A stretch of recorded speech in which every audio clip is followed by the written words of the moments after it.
3000 वर्षों में वाग्भट की बात को किसी ने अभी तक नहीं रखा और इतने वैद्यराज हमारे इस देश में रहे, उन्होंने भी हम तक ये बात नहीं पहुंचाई। ये एक बहुत ही उलझन पैदा करने वाली बात मेरे मन में आई। अब मुझे लग रहा है कि जहां कहीं भी वाग्भट जी रहे होंगे, उनका मन बड़ा दुखी हुआ होगा और वो राजीव भाई के शरीर में प्रविष्ट कर गए और आज 21वीं सदी के वाग्भट के रूप में हमारे सामने मौजूद हैं। मैं आप सबसे आग्रह करूंगा कि तालियों की गड़गड़ाहट से उनका स्वागत करें। परम पूज्य साध्वी जी को सादर वंदन। महर्षि वाग्भट जी के सूत्रों पर जो पिछले 4 दिनों से चर्चा हो रही है, उन सूत्रों में आज मैं आपसे चिकित्सा विषय की बात शुरू करूंगा। मैंने आपको सबसे पहले दिन बताया था कि महर्षि वाग्भट कहते हैं कि जिंदगी में 85% बीमारियों को हर व्यक्ति स्वयं ठीक कर सकता है। तो अब तक जो मैं बात कर रहा था कल तक, वो 85% वाला हिस्सा था। इसमें से आपको कोई भी बात ऐसी नहीं लगी होगी जो किसी विशेषज्ञ की मदद से करनी पड़े। अब तक मैंने जितना भी आपको बताया है वो सब इतनी सरल और सहज बातें हैं जो आप स्वयं कर सकते हैं। आज मैं आपको 15% वाले हिस्से की बात करूंगा।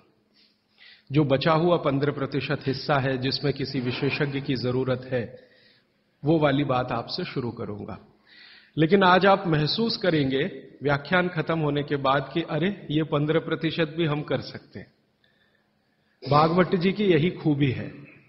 वो ये मानते हैं कि दुनिया का हर व्यक्ति विशेषज्ञ हो सकता है, और वो ये भी एक जगह लिखते हैं कि मैं अकेला वाग्भट नहीं, मेरे बाद और भी हो सकते हैं।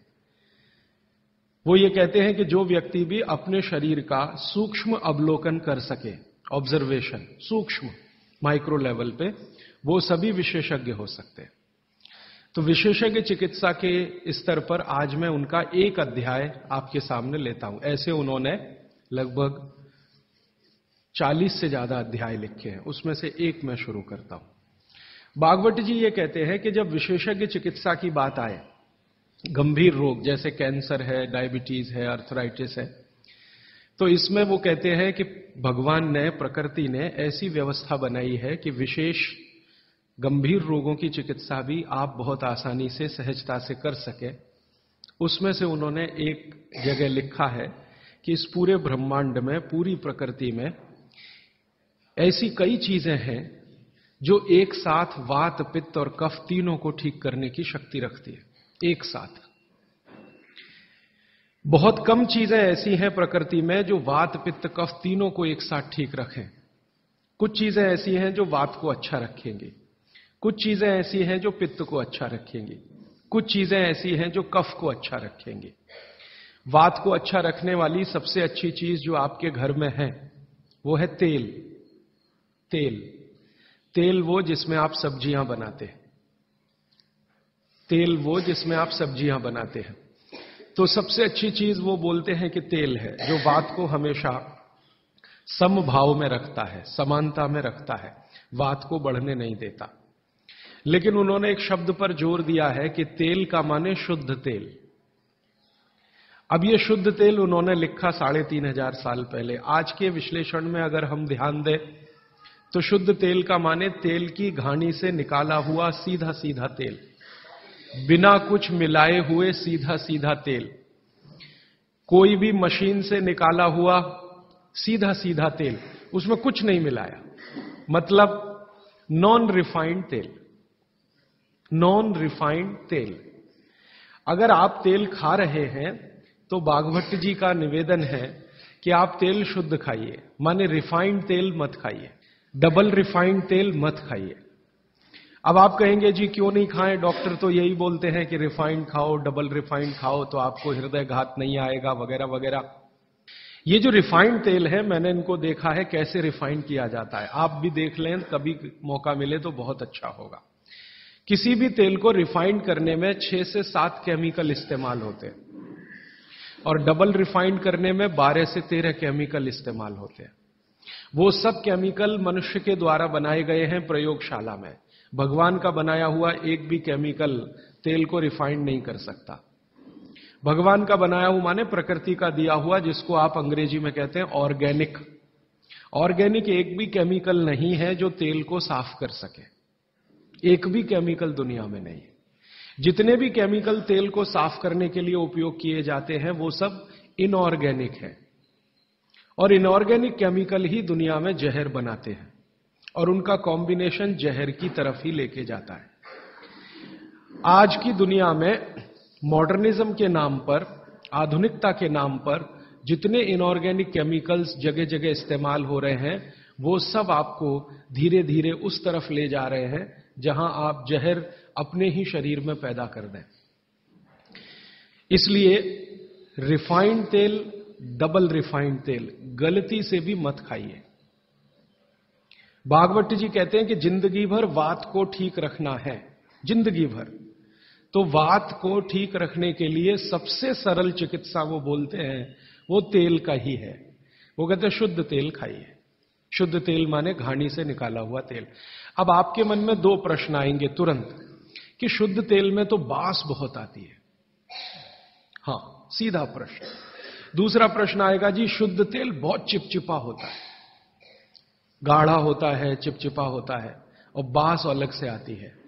हम लोगों ने जब शुद्ध तेल पर भारत देश के कुछ वैज्ञानिकों की मदद से काम किया, एक तरह से कहें रिसर्च किया, तो पता चला कि तेल का जो चिपचिपापन है वो उसका सबसे महत्वपूर्ण घटक है। तेल में बहुत कुछ होता है, जैसे मैंने आपको पहले दिन बताया ना, मिट्टी में माइक्रो न्यूट्रिएंट्स है, कैल्शियम है, आयरन है, सिलिकॉन है, कोबाल्ट है, ऐसे तेल में भी है, हर चीज में है। तो तेल का जो सबसे महत्वपूर्ण हिस्सा है वो उसका चिपचिपापन ही है। और जैसे ही तेल में से ये चिपचिपापन निकाला तो पता चला वो तेल ही नहीं बचा। तेल जिस चीज के लिए खाया जाता है वो बचा ही नहीं, वो हिस्सा ही गायब हो गया। फिर हमने देखा कि तेल में जो बास आ रही है, बास, वो उसका प्रोटीन कंटेंट है। तेल में प्रोटीन बहुत है। जैसे आपने सुना है दालों में प्रोटीन होता है, दालों में प्रोटीन सबसे ज्यादा है, भगवान का, ईश्वर का दिया हुआ। दालों के बाद दूसरे नंबर पर जो प्रोटीन सबसे ज्यादा है वो तेलों में है। तो आप जो तेल में देख रहे हैं कि उसकी बास है, वो बास जो है ना, उसका ऑर्गेनिक कंटेंट है प्रोटीन के लिए। 4-5 तरह के प्रोटीन है सभी तेलों में। आप जैसे ही तेल की बास निकालेंगे उसका प्रोटीन वाला घटक गायब हो जाता है। अब बास निकाल दिया तो प्रोटीन निकल गया, और चिपचिपापन निकाल दिया तो उसका जो फैटी एसिड है वो गायब। अब ये दोनों ही चीजें गायब हो गई तो तेल नहीं रहा, वो पानी है एक तरह से। इसलिए भागवत जी ने सूत्र लिखा कि जिंदगी भर वात की चिकित्सा अगर आपको करनी पड़ जाए तो बेहतर है कि आप शुद्ध तेल खाएं तो वात की चिकित्सा ही ना करनी पड़े। और मैंने आपको सबसे पहले दिन बताया था कि दुनिया में सबसे ज्यादा रोग वात के ही हैं, सबसे ज्यादा रोग। ये घुटने दुखना से लेकर कमर दुखना, हड्डियों में दर्द, ये वात के तो रोग है ही। सबसे खतरनाक वात का रोग है हार्ट अटैक, हृदयघात। सबसे खतरनाक वात का रोग है पैरालिसिस। सबसे खतरनाक वात का रोग है ब्रेन का डैमेज हो जाना। तो ये खराब से खराब जो रोग आपकी जिंदगी में है, इनमें वात के खत्म हो जाने की या वात के पूरी तरह से बिगड़ जाने की भूमिका सबसे बड़ी है। फिर मैंने देखना शुरू किया कि हिंदुस्तान में ये रिफाइंड तेल कब से आए। आज से 50 साल पहले तो कोई जानता नहीं था कि रिफाइंड तेल क्या होता है। ये पिछले 20-25 वर्षों में आए हैं रिफाइंड तेल। कुछ कंपनियां निकली इस देश में, कुछ विदेशों से आई, कुछ हिंदुस्तानी कंपनियां, दोनों ने मिलकर रिफाइंड तेल का चक्कर चलाया। रिफाइंड तेल बहुत अच्छा है, बहुत अच्छा है। अब ये बहुत अच्छा उन्होंने कहा, किसी ने माना नहीं, तो डॉक्टरों से कहलवाया, बहुत बड़े बड़े डॉक्टरों से कहलवाया। जो डॉक्टर अपने मरीजों को कहते हैं कि भैया तेल हमेशा रिफाइंड ही खाना, ये वाला तेल लाना, वो वाला तेल लाना, अलग अलग ब्रांड के है ना, सफोला ले आना, सनफ्लावर ले आना, ये ले आना, वो ले आना। इन डॉक्टरों के साथ मैंने जब वार्ताएं करना शुरू किया, खासकर बंबई के कुछ डॉक्टरों को जो हर समय ये प्रेस्क्रिप्शन के साथ कहना नहीं भूलते कि तेल सफोला का ही खाना, या तेल ये ही खाना। तो मैंने कहा डॉक्टर साहब सफोला से आपका क्या रिश्ता है, जो आप हर मरीज को कहते हैं तेल सफोला का ही खाना, ये क्यों नहीं कहते तेल तिल का ही खाना, ये क्यों नहीं कहते तेल नारियल का ही खाना, ये क्यों नहीं कहते तेल मूंगफली का ही खाना, ये सफोला कहां से आ गया? हमारे यहां तो नारियल का तेल होता है, मूंगफली का तेल होता है, तिल का तेल होता है, सफोला का तेल ये हिंदुस्तान का। तो वो डॉक्टर तो नहीं बताते, लेकिन उनकी पत्नियां बताती हैं कि वो सफोला वाला आता है ना, तो डॉक्टर साहब को कभी रेफ्रिजरेटर दे जाता है, कभी टेलीविजन दे जाता है, कभी डॉक्टर साहब और मुझे मिला के नेपाल की यात्रा करा देता है, कभी हमारे बच्चों के साथ हमको अफ्रीका की सफारी दिखा देता है। तो ये है चक्कर सारा कि एक तरह से किकबैक डॉक्टर साहब को प्रत्यक्ष और परोक्ष रूप से मिल रही है, इसलिए डॉक्टर साहब बार बार कह रहे हैं कि सफोला का तेल खाना। अब ये सफोला का तेल हमने लेकर टेस्ट किया लेबोरेटरी में, सूरजमुखी का तेल जो अलग अलग ब्रांड का है वो टेस्ट किया लेबोरेटरी में। दिल्ली में all India institute of medical sciences के कई डॉक्टरों को इसमें इंटरेस्ट हुआ कि बात तो ये गहरी है, इस पे काम करके देखना चाहिए।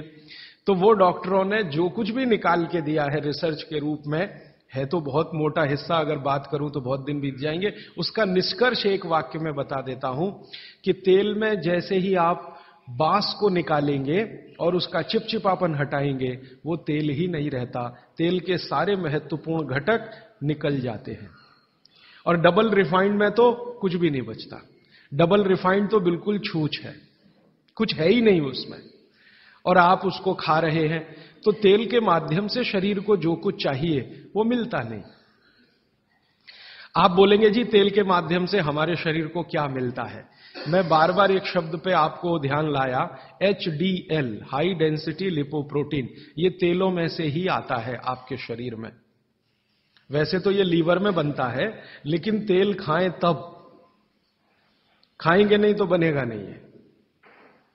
तो शुद्ध तेल आप खाएं तो आपके लीवर की मदद से HDL आपके शरीर में बेहतरीन स्थिति में रहे, और ये HDL ही है जो आज की रिसर्च बताती है जो वात को कंट्रोल कर सकता है, HDL ही है। तो आधुनिक विज्ञान का ये HDL और 3500 साल पहले के विज्ञान बाघभट्ट चिकित्सा का तेल, ये दोनों एक ही चीजें हैं। तो आप शुद्ध तेल खाएं तो HDL अच्छा रहे, HDL अच्छा रहे, जिंदगी में हार्ट अटैक आने की कोई संभावना नहीं, आप निसंकोच अपना जीवन बिताइए। फिर एक और महत्व की बात, हमने हमारे कुछ दोस्त लोग हैं इस अभियान में जुड़े हुए, उनके ऊपर एक्सपेरिमेंट किए। खासकर छत्तीसगढ़ में हमारे कुछ मित्र हैं। मैंने कहा भाई आप ऐसा करो, चिकित्सा करनी है तो बाघभट्ट की करो। हाँ ठीक है करेंगे। तुम डॉक्टर बंद कर दो। हाँ बंद कर देंगे। तो ऐसे हमने कुछ हमारे दोस्त इकट्ठे किए जिनको बहुत ज्यादा समस्या है कोलेस्ट्रॉल की, बहुत ज्यादा समस्या है ट्राइग्लिसराइड की, बहुत ज्यादा समस्या है हाई बीपी की। ऐसे कुछ लोग इकट्ठे किए और छत्तीसगढ़ में ये इसलिए किया कि छत्तीसगढ़ भारत में ऐसा एक राज्य है जहां शुद्ध तेल अभी भी मिलता है। गांव गांव में तेल निकालने वाली घानियां हैं, आसानी से तेल उपलब्ध है और आसानी से सरसों भी उपलब्ध है, मूंगफली भी उपलब्ध है।